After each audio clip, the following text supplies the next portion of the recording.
Sejam muito bem-vindos ao meu canal. Hoje eu vou falar para vocês sobre a possibilidade da censura prévia no Brasil, ou seja, se a censura prévia ela é compatível ou não com o ordenamento jurídico brasileiro. Tá? Meu nome é Henrique Filho, sou professor de Direito Constitucional, pós-graduado em Direito Constitucional e Público, e vou falar para vocês aqui o que é que tem no ordenamento jurídico, o que é que nós temos na Convenção Americana sobre Direitos Humanos, o que nós temos na própria Constituição Federal e o que nós temos de entendimento do STF a respeito da censura aqui no Brasil.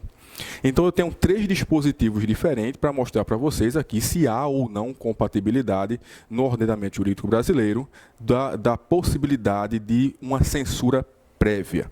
O primeiro dispositivo que eu vou mostrar para vocês, ele está na Convenção Americana sobre Direitos Humanos, que foi ratificada pelo Brasil em 1992, tá?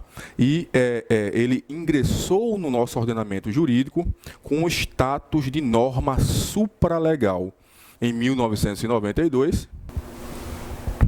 E se vocês forem olhar aí no artigo 13, vai dizer o seguinte, ó: o exercício do direito à liberdade de expressão não pode estar sujeito à censura prévia, mas a responsabilidades ulteriores. Vou repetir e vou dar ênfase na palavra-chave aqui do dispositivo. O exercício do direito à liberdade de expressão não está sujeito à censura prévia. Na verdade, não é nem a palavra-chave, é a frase-chave.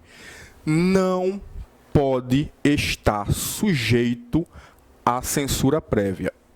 Pois bem, de acordo com esse dispositivo, que faz parte do nosso ordenamento jurídico, não é compatível, aqui o Brasil, não é compatível com nenhum tipo de censura prévia.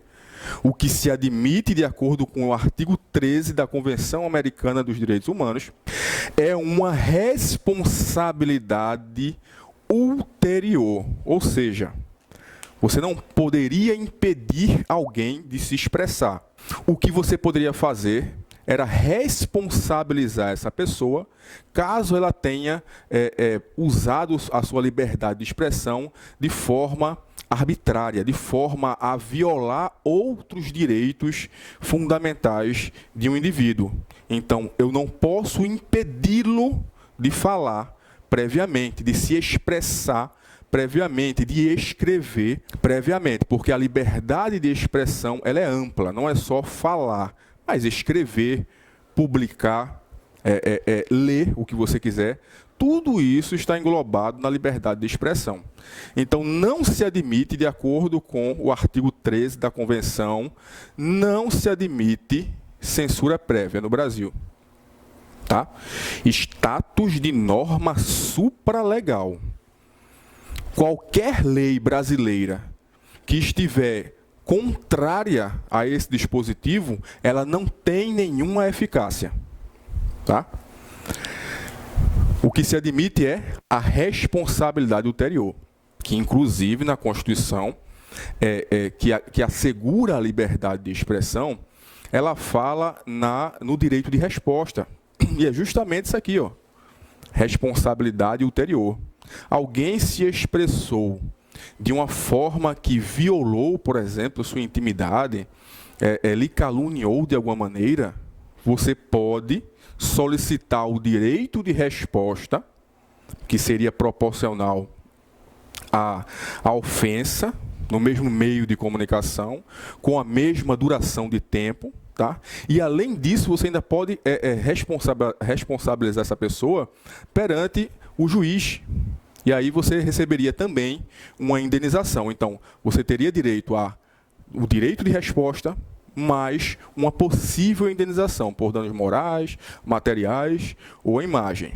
Então, de acordo com o artigo 13 da Convenção Americana de Direitos Humanos, que foi ratificada, incorporada no nosso ordenamento jurídico em 1992, a censura prévia é proibida, é vedada. O que se pode fazer é responsabilizar a pessoa após ela ter praticado o ato supostamente que violou o direito. Pois bem, vamos agora para o dispositivo da Constituição, artigo 5º, inciso 9 da Constituição Federal. É livre a expressão da atividade intelectual, artística, científica e de comunicação, independentemente de censura ou licença. O que esse dispositivo quer dizer?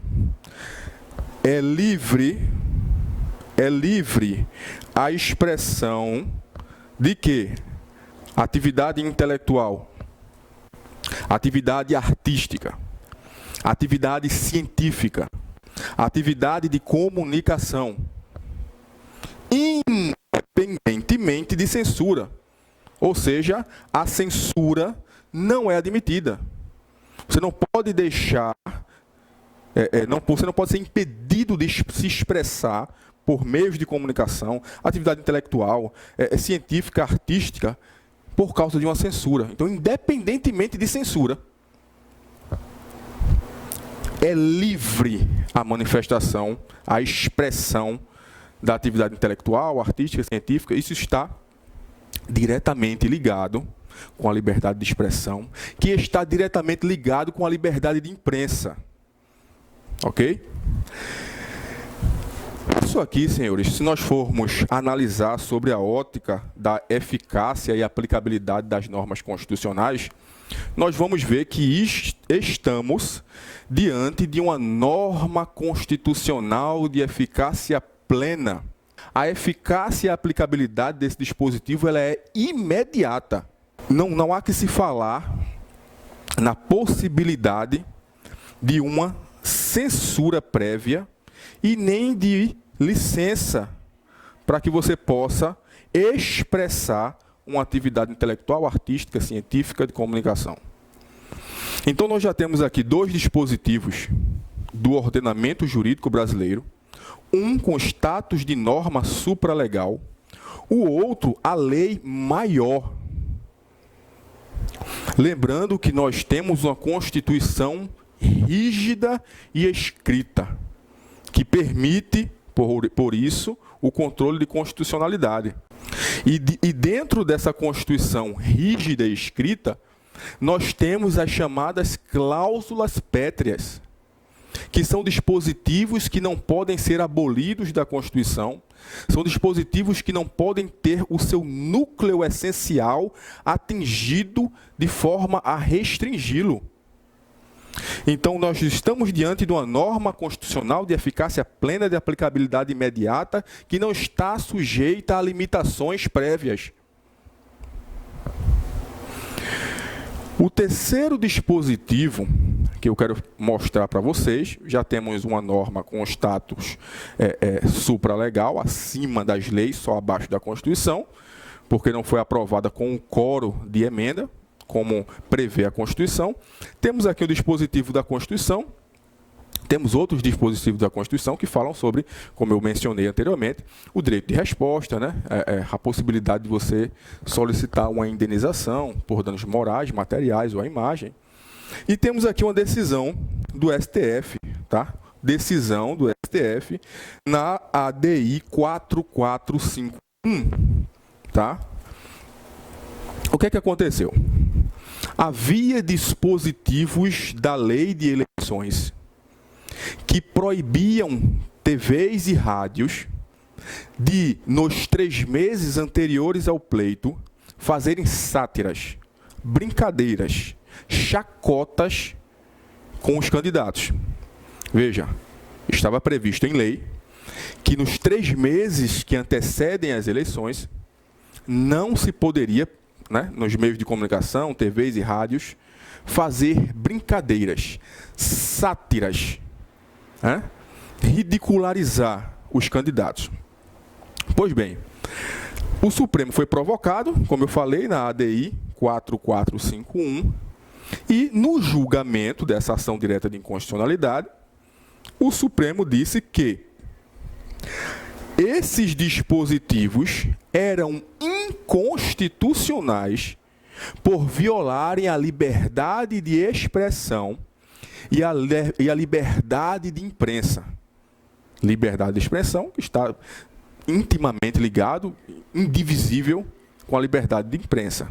Então, o Supremo julgou os dispositivos da lei de eleição, da lei das eleições, inconstitucionais, ou seja, a lei não pode proibir emissoras de rádio e TV, independentemente do período eleitoral, de fazer brincadeiras, chacotas ou ridicularizar o candidato. Esse é o posicionamento do STF. Se quiserem pesquisar, é a ADI, Ação Direta de Inconstitucionalidade 4451. E esses dispositivos foram declarados inconstitucionais. Estamos diante aí de uma inconstitucionalidade material. Quando o núcleo do tema, a matéria, é flagrantemente contra os princípios, contra o que se tem na Constituição a respeito daquele tema. Inconstitucional.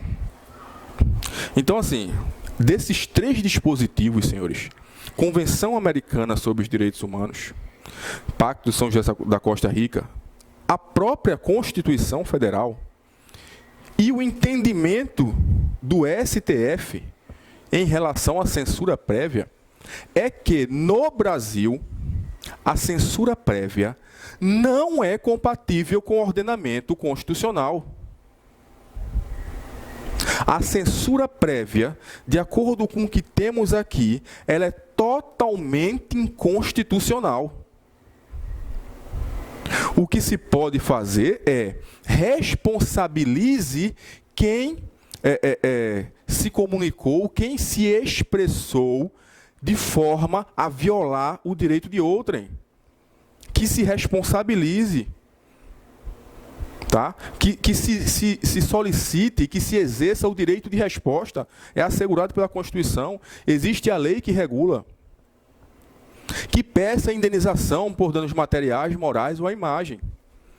Agora, impedir os meios de comunicação de se expressarem, de falarem, de tratarem de determinados assuntos é totalmente incompatível com tudo que se tem dentro do Brasil em questão no tema relacionado à censura. Tá? Então fica claro que a censura prévia ela não é compatível com a Constituição Federal. Ela não é compatível com a Convenção Americana sobre os Direitos Humanos. E o próprio Supremo Tribunal Federal, no julgamento da ADI, disse que impedir emissoras de rádio e TV de ridicularizar, de brincar, de fazer sátiras de candidato antes do pleito ou em qualquer fase do processo eleitoral era totalmente inconstitucional. Inconstitucionalidade material. O conteúdo da norma é inconstitucional. Então, hoje no Brasil, qualquer dispositivo, qualquer decisão que se utilize de censura prévia se mostra totalmente contrário ao ordenamento jurídico brasileiro. O Supremo, em várias decisões, ele tem usado o princípio da vedação ao retrocesso, que diz que não se pode tomar decisões se restringindo direitos que foram assegurados lá atrás, principalmente direitos e garantias individuais. Estamos diante, senhores, aqui, dos direitos de primeira geração, os direitos relacionados à liberdade do cidadão. Então, esse é o meu posicionamento, esse é o meu pensamento, é isso que o ordenamento jurídico do Brasil diz, Convenção Americana, Constituição Federal, o próprio Supremo, sobre a possibilidade de censura prévia. Então, a censura prévia ela não é compatível com a liberdade de expressão. Ela não é compatível com a liberdade de imprensa. Ela não é compatível com o ordenamento jurídico constitucional. E é um grande retrocesso qualquer tipo de entendimento que permita a censura prévia. Eu não posso dizer, olha, você não pode falar isso, você não pode falar aquilo, você não pode falar sobre esse tema, você... E é um retrocesso absurdo. Eu tenho visto professores, né, e alguns estudiosos do direito tentando buscar maneiras de justificar decisões. Eu estou falando aqui, todo mundo sabe o que eu estou falando das decisões do TSE de se proibir determinadas redes de comunicação de falarem determinados temas, tá? Ou determinados assuntos, proibir previamente, censura prévia, eu estou falando disso. E eu tenho visto alguns professores, alguns estudiosos do direito tentando encontrar uma maneira de aceitar como plausível, como justificável esse tipo de decisão, coisa que não é. Infelizmente, existe um entendimento, um pensamento, uma cultura de que um ministro, ele sabe tudo e ele não pode errar. E não é assim. Então, essa decisão está completamente equivocada. E não sou eu que estou dizendo também que está equivocada, mas a Convenção Americana, a Constituição e o próprio entendimento do STF é nesse mesmo sentido. Não se pode, a essa altura do campeonato, relativizar um direito tão importante como o de liberdade de expressão. A liberdade de expressão deve ser exercida com responsabilidade, como diz o ministro Alexandre de Moraes? Sim, é claro que tem que ser exercida com responsabilidade. E se não for exercida com responsabilidade, que se responsabilize ele. A pessoa ofendida que procura o direito de resposta. Ora, que busca uma indenização por danos materiais, morais à imagem, mas impedir o indivíduo de falar, de se expressar, de se comunicar, de dizer o que ele pensa sobre este ou aquele assunto, é uma decisão equivocada. Todos, senhores, nessa terra, erramos. Então, há sim decisões erradas do Supremo, há sim decisões erradas do STJ, há sim decisões erradas do TSE. E não temos que buscar uma justificativa, nem que seja de outro mundo, para poder justificar e dizer, não, isso aqui pode, sim, porque não tem justificativa para isso. É preciso sim ter coragem de dizer assim, está errado. Porque está errado.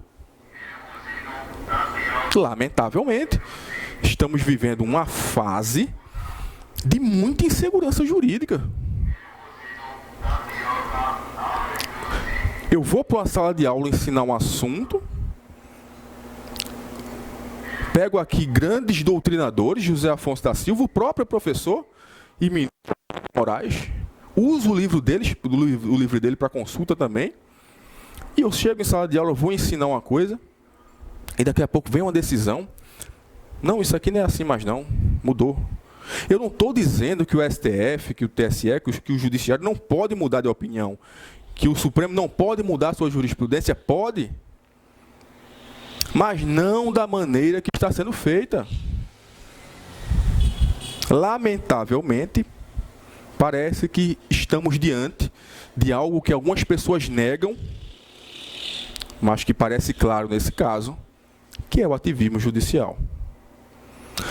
Enfim, senhores, é isso. É um pouco do desabafo e uma orientação para os senhores. Algumas pessoas têm me perguntado sobre como é que fica isso. Pode fazer, não pode? A censura é permitida, não é permitida? Porque, inclusive, eu tinha dado uma aula há 30 dias atrás, 40 dias atrás, sobre a questão da liberdade de expressão, da censura, etc. Eu disse, não, o Brasil, o ordenamento jurídico não é compatível com a censura, e aí vem a decisão do TSE e diz, olha, Vocês não podem falar sobre isso? A censura pode ser relativizada em certos períodos? Isso não é admissível no sistema jurídico brasileiro.